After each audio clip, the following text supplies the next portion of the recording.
Today we begin with America's effort to end the war in Ukraine. President Donald Trump has announced that he will send his special envoy Steve Witkoff to Moscow next week to meet with Russian President Vladimir Putin. He also said that he will send Army Secretary Dan Driscoll to meet Ukrainian officials. The president is particularly fond of the army official who is taking a central role in the peace talks and refers to him as the quote-unquote drone guy. The mission, he said, is aimed at closing out what he describes as the final points of disagreement in potential peace deal. They're talking to Russia now. Steve Witkoff is going over, maybe with Jared. I'm not sure about Jared going, but he's involved in the process, smart guy, and they're going to be meeting with President Putin, I believe, next week in Moscow.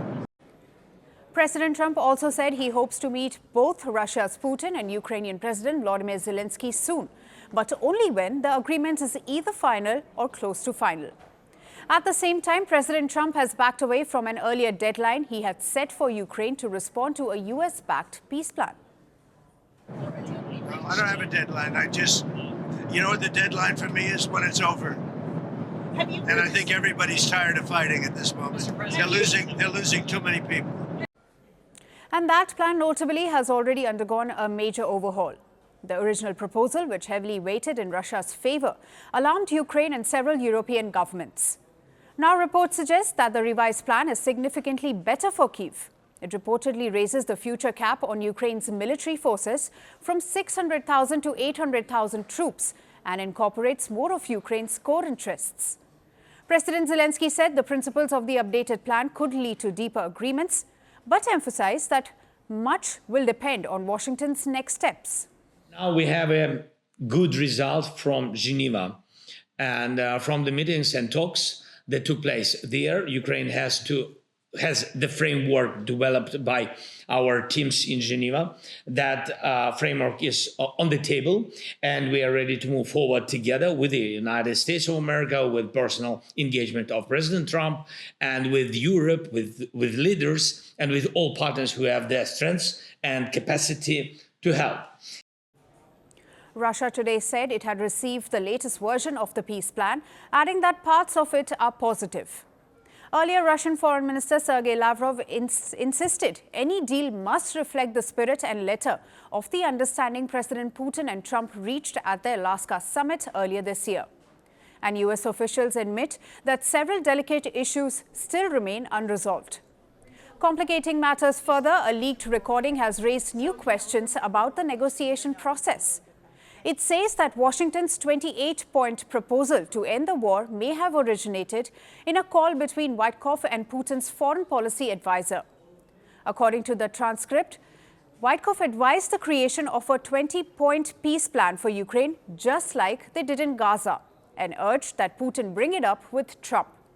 Witkoff also reportedly told a top Kremlin aide in October that achieving peace would require Russia gaining control of Donetsk and possibly a separate territorial exchange. On Air Force One, Trump brushed off concerns about this exchange. The Kremlin said the leak is an attempt to hinder Ukraine peace talks.